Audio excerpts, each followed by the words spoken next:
From our newsroom to your classroom, this is CNN Student News. Thank you for spending part of your Thursday with us. From the CNN Center, I'm Carl Azus.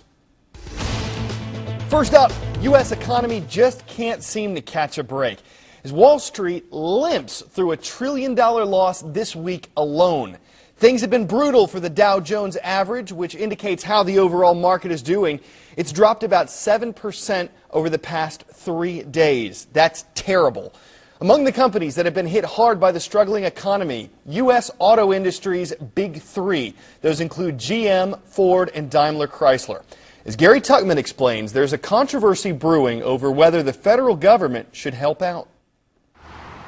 The cars are there. The buyers are not. Would you use a new car? Yeah, I can use it if I don't have to pay for it. An industry that is the backbone of the U.S. economy is in desperate straits. A serious lack of economic confidence and a history of disastrous decision-making has put the big three on the brink. You certainly have hope that things are going to turn around, but until you've got more confidence than I have right now, you're just not comfortable enough to do it right now. David Cole from the Center for Automotive Research in Michigan says 2 to 3 million jobs could be lost quickly if the big three go bankrupt. The bottom line is that this industry is at the edge of a cliff. If it goes over that cliff, the cost to the economy is going to be enormous.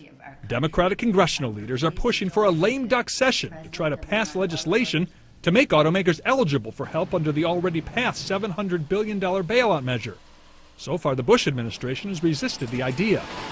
Some experts say a company like GM hasn't learned from past mistakes. If we subsidize General Motors now so it doesn't go under in 2009, it'll go under in 2011. But when it does, it won't disappear. The factories won't go away.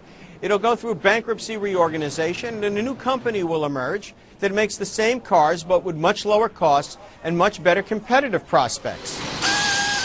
But others say the immediate financial devastation would be immense, and that the big three automakers are positioned for future success if they get the infusion. I don't like the idea of government involvement. But when you consider the size of this industry, the importance in the economy, and the fact that the cost of prevention here is much lower than the cost of a calamity, it is the right thing to do in terms of what's best for this country.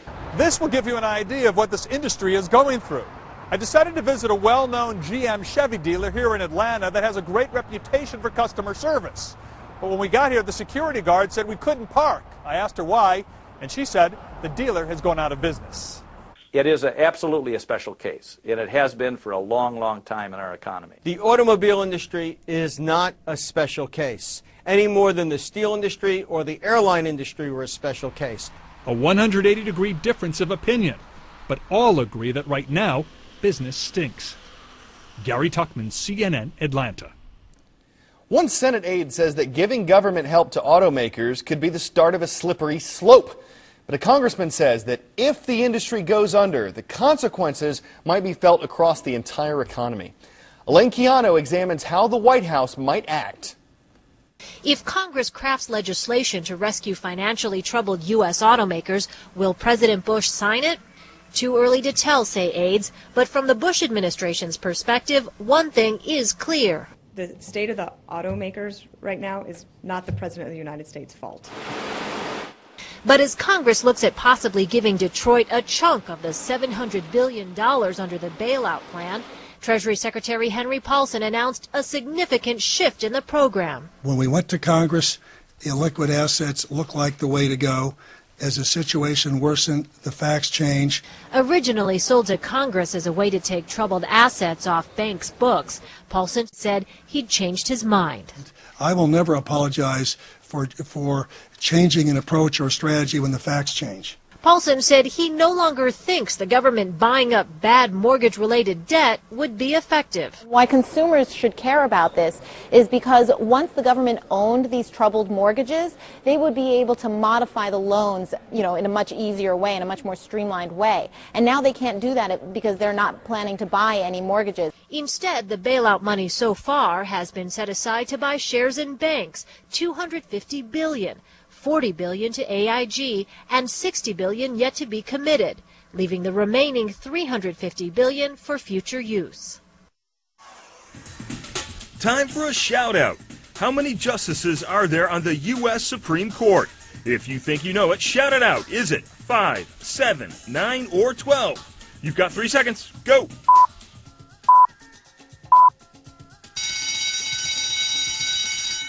The U.S. Supreme Court is made up of 1 Chief Justice and 8 Associate Justices for a total of 9. That's your answer, and that's your shout-out. Okay, now 5 of those justices believe that the need for realistic Navy training exercises takes priority over potential environmental concerns. We told you about this controversy last month. It involves the Navy's use of sonar and its possible impact on whales. Environmentalists argue that the technology can be harmful to the animals. But in yesterday's ruling, Chief Justice John Roberts said that those concerns are outweighed by the Navy's need to make sure it can neutralize or prevent threats from enemy submarines. We're going to take you back to Haiti now. Faulty construction seems to be the culprit in a second school collapse in the Caribbean nation. 9 young people were injured in yesterday's incident, and Red Cross officials say it was caused by students dancing and jumping in a school musical. Now, this comes less than a week after the country suffered a separate, deadly school cave-in that claimed the lives of more than 90 people.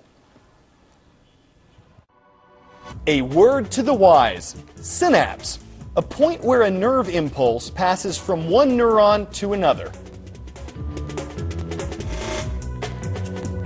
Synapses help different parts of the brain work together, and they affect how we perceive and respond to all the things that are going on around us. But distractions can slow that process down, like when you're behind the wheel of a car. Now, I do not text message while driving. There are enough bad drivers out there without me messing with my phone and making things worse. But as Elizabeth Cohen tells us, that is why a leading medical group wants to put the brakes on a potentially dangerous driving habit. Usually we think of the American Medical Association as the folks who tell us to eat our fruits and vegetables and go see our doctors for regular checkups. But this week they're talking about texting while driving. They want to make it illegal in every state in the country. Take a look at this number. Studies show that when you text while driving, that's a 400% increase in time that your eyes are off the road. And texting is illegal only in 7 states and the District of Columbia. Now, not surprisingly, it's young people who are doing a lot of the texting while driving. In fact, a study shows 46% of teen drivers admit to texting while driving. And this is really a double whammy because the young mind isn't as ready to drive as you might think. I did a story a couple of years ago with researchers who were looking at teen brains and driving habits and finding that all those synapses haven't formed yet, that doesn't really happen until the mid-20s, so their brains aren't as fit for driving as you might think, and that's why the AMA wants to make texting while driving illegal. Elizabeth Cohen, CNN, Atlanta.